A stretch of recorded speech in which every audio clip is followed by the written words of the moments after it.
All right, so bell ringer for today. Here we have it. There we go. So describe why Hitler would want the Sudetenland. Detail the Munich Pact and Agreement. There you go. There you go. So we know that Hitler was kind of walking on thin ice there when he was trying to expand the German borders. Okay, there's a lot of, I guess you could say, potential opposition. He knew League of Nations wasn't really strong, but the alliances around would probably stop his advancement. So he had to be very careful with some of the decisions he made. So describe why Hitler would want the Sudetenland. Detail the Munich Pact and Agreement.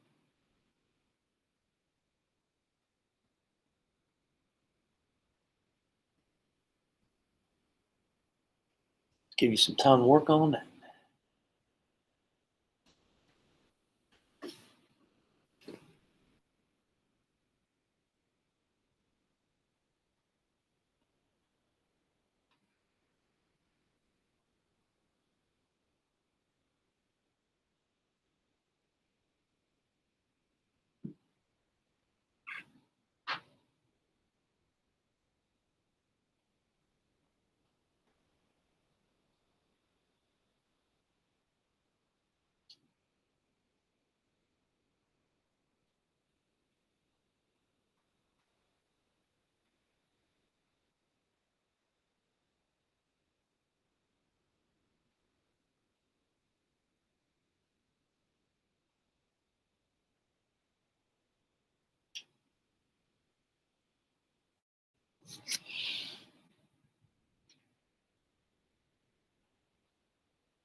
All right, so where is the Sudetenland? Where is that? Where is the Sudetenland? Go ahead, Griffin. What's that? Yeah, on the western portion of Czechoslovakia. Good job. So it's right around in here. Okay, it's like that shared border where Germany's at and Czechoslovakia, as you can see up here. I know it's hard to see from the distance, but that's where that Sudetenland is located. So why else would Hitler want that land, that area? Why is the reason? What's the reason for it? Why does he want that land? Why does he want that territory? Griffin, go ahead. The industries and factories, so you could. All right, good job. So industries, factories, right? He can use that to help promote his military, build up the military. What else? Kiara, go ahead. The people that were all like origin when everybody get German origin. Awesome. Good job. Good job. So they speak German. They have German culture. Okay. At one point, they were German, obviously before the Treaty of Versailles was signed. So he said, you know what? We're just going to try to unite this land. They speak German. They have the same culture. It makes sense. And that was pretty much his justification to the rest of the world, the League of Nations, why he wants that land. Okay. He doesn't want to go in with his military. Obviously, he'll threat to do that, but he's telling the League of Nations that he's just trying to unite his people. He's trying to show them, the League of Nations, that he wants to try to unite his people back to his German culture, German-speaking people, and that was his justification for taking that land and wanting to take that land. All right, good job, good job. All right, so as Germany's expanding, they're becoming stronger. What is that called? That expansion of living space is breathing room. What is that term? You remember, Troy? Lebensraum. Good job. Good job. And this is his really foreign policy as he's expanding. Okay, his justification is, well, we're just claiming the lands that we lost at the end of World War One. And the League of Nations were on thin ice as well because they knew the military that Germany had. They knew the military that Hitler created in a short period of time. And it was France, Great Britain. Did they have this type of military to challenge them? Maybe together they could, but not really. Not really. So there was a lot of tension there. And that's why when I showed yesterday Chamberlain coming off the plane after the Munich Agreement, he's waving that paper saying, we have peace in our time. Thank God, because I don't know if we can take them down again. All right? Because they saw how Germany was becoming more dominant and powerful, and their military was really advancing at that time. All right, so the Sudetenland, that's his step, right? That's his movement forward. And then what was that conference, that agreement that came about after the claiming of the Sudetenland? What was that called? That was right after, or right before, like I said, with Chamberlain waving that paper around. What was that conference called? Gracie, you remember? Where it was Chamberlain, it was Hitler, Mussolini. They all came together and they're talking about maybe peace and appeasement, right? That was the one term from yesterday. What was that conference, that agreement, that pact called? It's a location in Germany. Do you remember, or you need some help here? Go ahead, Troy. Munich Pact? Yeah, the Munich Pact. Good job. Good job. So this was almost like a get-together. It was a conference where they talked about how, hey, we'll give you the Sudetenland. Okay, this is the League of Nations, France and Great Britain. We'll give you the Sudetenland as long as you don't continue to progress, as long as you don't continue to try to claim more land and territory outside your own borders. And Hitler said, yep, no problem. We want peace as well. We don't want to fight another war. Okay, all we want to do is just unite our people, okay, because they're German-speaking people in this land, and they're combined kind of with these Slavic people. And there's a lot of tensions there. There's a lot of revolutions, a lot of turmoil, okay, especially when you try to create a country and put two different groups, two different cultures together. It's going to be hard to do, right? And especially in a short period of time at the end of World War I. And that's what he was trying to explain to the League of Nations. And they bought it, hook, line, and sinker. Said, yeah, you know what? We get it. We'll give it to you, but just don't expand anymore. If you do, there's going to be more tensions, more turmoil. All right. So after this, I'll talk about that here soon. Okay, I'll talk about what kind of progresses next. All right, so you guys good with the Sudetenland? You guys good with the Munich Pact agreement? Okay. All right, good. So terms for today. These are the last terms that you have. Okay, I like to grade this. How about tomorrow I just grade it? And then you're good to go for the test on Friday. All right, so I need these terms for tomorrow. And if you're missing some, go back through the lessons. Go back through the video lessons. Okay, that's where you can find them. All right, so let me pull these up. Let me zoom in here for you. So we got German invasion of Poland, German-Soviet non-aggression pact, the Wehrmacht, Luftwaffe, and Blitzkrieg. It's like, oh, what's with all these German words up here? Well, they're important. We need to talk about them before we move on here. So there you go. I'd like you to jot those terms down, and this is going to be what the lesson's about today.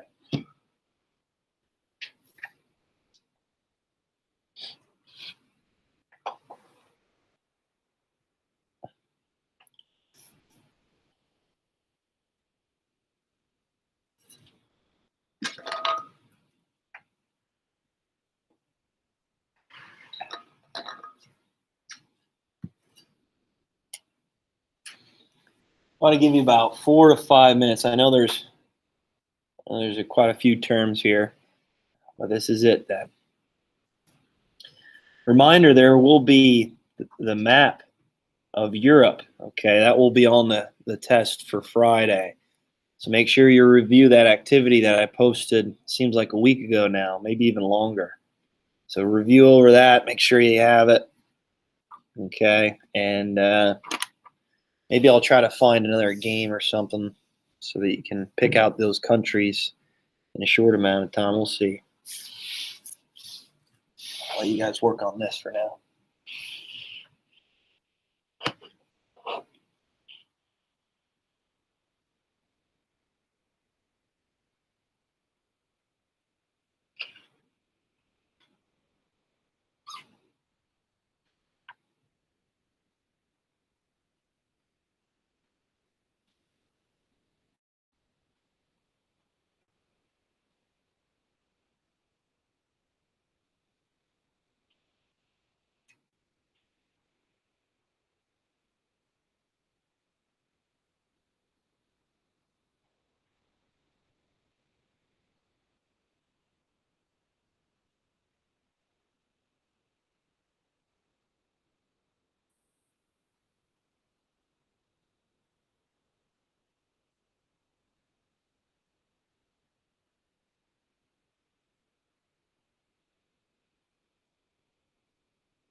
Today, Jeffrey. All right. Serene has the doors. Is it wear your favorite band shirt and flannel day or what? Yeah. Everybody's copying me. You're right. You do wear that all day, every day, it seems. Different flannel, different band shirt. I love it. I'll play a song today. Maybe you'll know it. And a band kind of fits with Invasion of Poland, I guess. Is it, There's a city like right there that kind of is detailed. So I'm like, oh, this. Maybe Serene will know this. I'll play it then. It's a surprise. All right, so let's get a move on here. I do have an assignment for you. Okay, it's not a political cartoon like you have to detail it with the activity side, but there's a couple questions and a couple sentences I like to see your response to some of these political cartoons that I have for you. So I want to get through this so you can work on that, and then yeah, make sure you have your vocab ready because that will be your review. That will be your study guide per se for the exam for Friday. All right, and obviously your notes. German invasion of Poland. What do we have? 40? It was the offensive war and Polish campaign. It was an attack on the Second Polish Republic by Nazi Germany and the Soviet Union, which marked the union. All right, good job. So this was the last straw. Okay, this was Germany invading into Poland, and then you said the Soviet Union too. Oh my gosh! All right, so they're tag team in Poland. Poor Poland. All right, we'll talk about that today in more detail. But yeah, this is in the fall in 1939, and this is how Germany and the Soviet Union come together, which was alarming to many people because the differences they have politically. And they tag team Poland and take it over. All right, that's the start of World War II. German-Soviet non-aggression pact. What do we have here, Lentz? Molotov. Yep, it's a weird name, so that's why I just keep it to this. Was a non-aggression pact between Nazi Germany and the Soviet Union that enabled those two powers to partially form. Yeah, good job. Good job. So we all know that they really don't see eye to eye. Okay. It's kind of like a weird relationship that they have, but they have a common goal. They have a common need. What's up, buddy? My charger for an iPad. Oh, Henninger. Oh, I don't know. Do you think I should give it to him? If he doesn't have a charger, I guess it doesn't mean you have to do any work then. You know what I mean? Yeah, there you go. All right. You got to tell him to quit forgetting it at home. It's like every other day. He always forgets it. I'm kidding. Yeah. Here you go. Thank you. Tell him to start charging them. All right. All right, so the German non-aggression pact, we know this as this agreement between the Soviet Union and Germany, and its main goal is to take over Poland.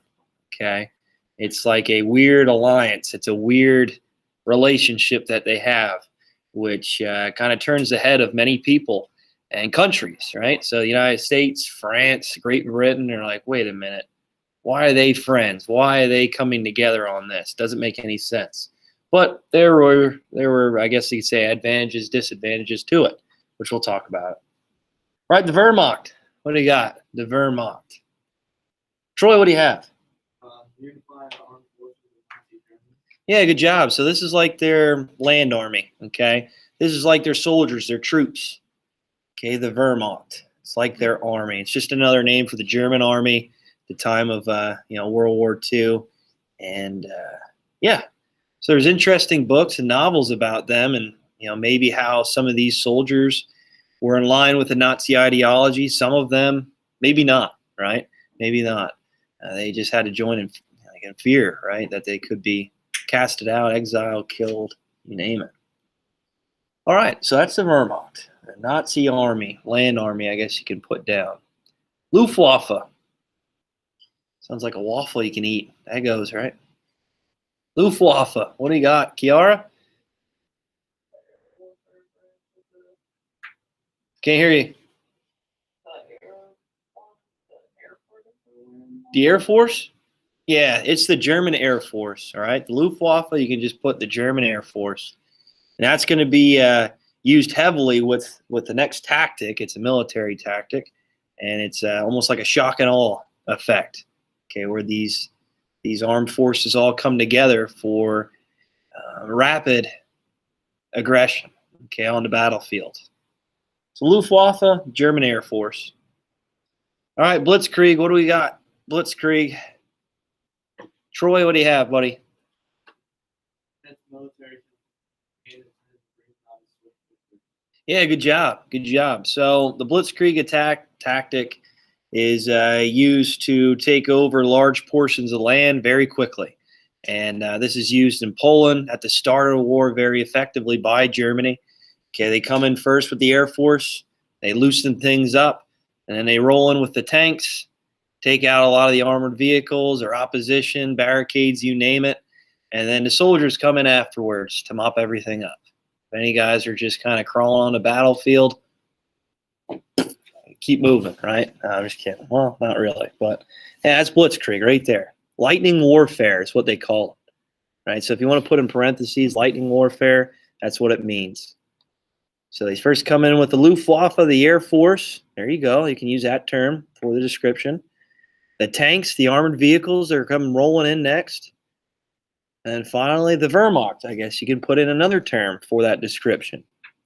That would be really good to put in maybe for a short answer. Ooh, yeah, short answer. Yeah, so be very descriptive of it. And it was very effective because they used radios in tanks and armored vehicles in many, and it's very important because communication was used in these armored vehicles for the first time in warfare, and it was very strategic, very efficient on the battlefield. Obviously, if you have communication, things are going to be a lot easier, okay, to accomplish a task or objective.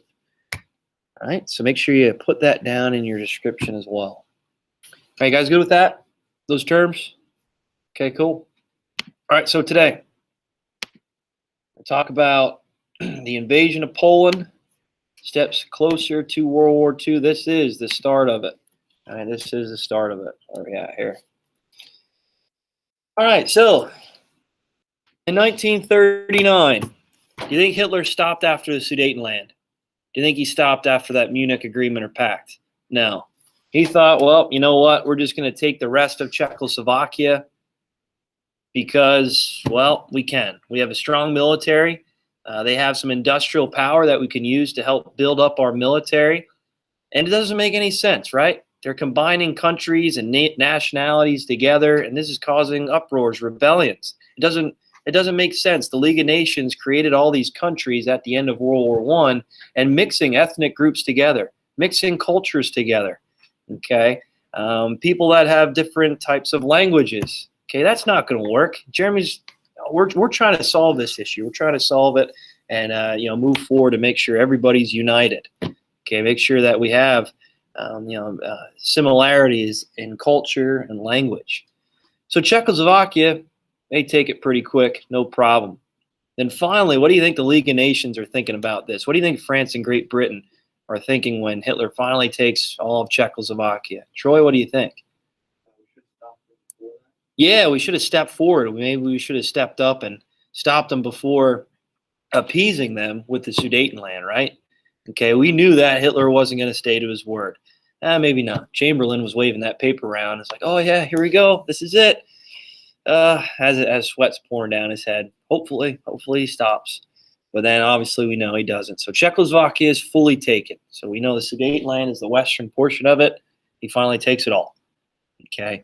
This pushes France and Great Britain to ally with who do you think next? That was the first term. What country? It's right over here, right next to Germany, in between, the Soviet Union. Okay. What country is that? Griffin, you know? Invasion of who? That was the first term. Poland, yeah, good job. Good job. So if this was going to continue on, if Hitler is going to expand even more, his next steps would probably be Poland. Why? Because Poland was created at the end of World War I from the eastern portion of Germany and the western portion of the Soviet Union. I know what you're thinking. Why would they take land away, the League of Nations? Why would they take land away from the Soviet Union at the end of World War I? They were on the Allied side, right? Yeah. But why do you think they would take land away from the Soviet Union without even thinking twice about it? Jeffrey? They quit halfway through. Yeah, they left, right? They left. They didn't see the war through towards the end. So why should they keep this land? Take it away. So do you think the Soviet Union has a little bit of animosity towards France and Great Britain? A little bit, yeah. They still have an alliance with France for now, okay? But at the same time, they're like, listen, you took land away from us. That doesn't help us out at all. And at the same time, they took land away from Germany, creating Poland. So if you're Poland at this time, you're sitting between two strong powers, right? Two bloodthirsty dogs, I guess you could say. All right, that's not going to be a good future for you. You know, sooner or later it's about to crack, and you're stuck in the middle of it, right? So that's what happens. And Poland, again, half of it is German speaking, right? And the other half of it has, well, Soviet Russian ties. So this is two different cultures, two different speaking people. You think that's going to work out? Probably not. And then again, that's kind of how Germany justifies their invasion of Poland. So, well, they speak German. On the other side, they speak Soviet, Russian. So we should split this up. We should kind of take it for ourselves. All right, so the next steps here. France and Great Britain decide, well, if they're going to attack someone next, it's going to be Poland. George, you got this, buddy. They're going to attack Poland next if this is about to happen. Right, so if they're going to attack, we should probably ally with, with Poland. So France and Great Britain,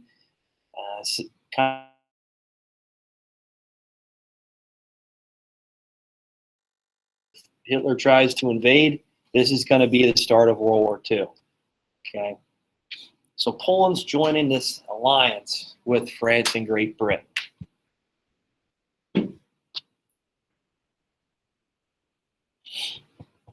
And it's kind of interesting how Hitler tries to justify his attack. He actually dresses some of his troops up in Polish wardrobe, Polish outfit, army outfits, and he actually attacks his own communication center close to the border of Germany and Poland. And he kind of promotes this all throughout Germany and tries to send this message out internationally. Poland is aggressive against us. They're trying to knock out one of our communication centers along the border here. Now look at their soldiers. They're walking around, and it's actually just Wehrmacht troops, German troops with Polish wardrobe on, trying to act out and act like they're taking over and destroying this communication center. And he obviously takes pictures of it, sends this message out throughout Germany, and this makes a clear enemy with Poland. And this is he's trying to make this justification to the world. Actually, Poland attacked us first. Look at them. Look at the soldiers. They're destroying our communication center. And obviously, we know that was just kind of a ploy. This was kind of a trick played by Hitler to then take the rest of Poland. And he was trying to keep France and Great Britain at bay, right, with this kind of dirty tactic, I guess you could say. Right, but before he attacks Poland, who do you think he sets up an agreement with? Who do you think he sets up an agreement with? Griffin, go ahead. The Soviet Union. Why do you think? Yeah, they can split it up, right? They can split it up. And why do you think this is a weird relationship? Why do you think this is something that, for many people, Great Britain, France, the United States, it kind of turns their head? It's like, what? That doesn't make any sense. Griffin? Yeah, Hitler was totally against communism, right? Those are the people that he's trying to push out of Germany once he was becoming leader, the Führer, right? He's trying to get rid of this opposition. So him allying with a communist leader, a communist country, makes no sense, right? It makes absolutely no sense. Right? So for the rest of the world, they see this alliance and they're like, wait a minute, this cannot work. This alliance won't last any longer than actually how it started, okay? So for many people, this was mass confusion, why they would ally together. But what was the advantage of this alliance? What do you think for Hitler? Why do you think Hitler would want this alliance at the start of the war, this pact, this agreement with the Soviet Union, this non-aggression agreement, meaning that they won't attack each other? Jeffrey? Because Russia was a big impact on the war. Why? Because Britain is around the entire part of Germany. Great. Good job. So they didn't want to make the same mistake they did in World War I. Germany was fighting a two-front war for the start of the whole war, okay? And Hitler knew, like, well, if we're going to start this war, if we do attack Poland, which France and Great Britain are going to attack us if we do, it's good to make sure that we don't have a two-front war, that we're not fighting the Soviet Union in the east and in the west fighting Great Britain and France. Right? So it's probably a good idea that we make sure that we have a non-aggression pact with the Soviet Union. Okay, if we are going to attack Poland, if we are going to invade it, Great Britain and France, they're going to attack us. So what? They're weak. They have a small military. There's no way they can take us down. But if the Soviet Union jumps in on it, then we have our hands full. Okay, this is going to be a struggle, right? There's going to be some heavy opposition. So Hitler saw this as a way of taking Poland. He knows he's going to fight France and Great Britain. He's not real worried about it. He knows they're too weak. And at the same time, he has an agreement with the Soviet Union that they can take these lands. And what was the advantage for Stalin and the Soviet Union? Why do you think he would want to agree with Hitler? They hated each other. This doesn't make any sense. Why do you think Stalin would agree to this? Serene, go ahead. He didn't want to go to war either. Yeah, he didn't want to go to war either. What was he doing at that time to try to build Soviet Union industrial power? His 5-year plans. Yeah, the 5-year plans, right? So this takes some time. He knows if he goes to war with Germany, it's going to be very, very hard to beat him. Right? He knows the military and advancements and the weaponry that they have, and he can't compete with that. There's no way. Does he have the manpower? Yeah, he has a lot of troops. He has a lot of soldiers, a lot of people. But going up against Germany at the start of this war, probably not looking too great. Okay. And with the Blitzkrieg tactics, they saw the advantages that it had in the strategies and tanks and Luftwaffe and using that on the battlefield. And the Soviet Union is like, oh, that's pretty cool. That's something that we don't want to get our hands into just yet. So for the Soviet Union and Germany, they have this agreement that's called the German-Soviet Non-Aggression Pact. And here's some political cartoons. You guys will look through these for your assignment today and into tomorrow. It's due tomorrow. But some of these political cartoons are kind of funny. Right? They're shaking hands, but at the same time, they have pistols behind their backs. It looks like they are stabbing each other in the back. They're walking hand in hand with, obviously, intentions to maybe turn on each other. All right, so real quick, I want to assign that for you. Make sure you have this done for tomorrow. It shouldn't take you too long.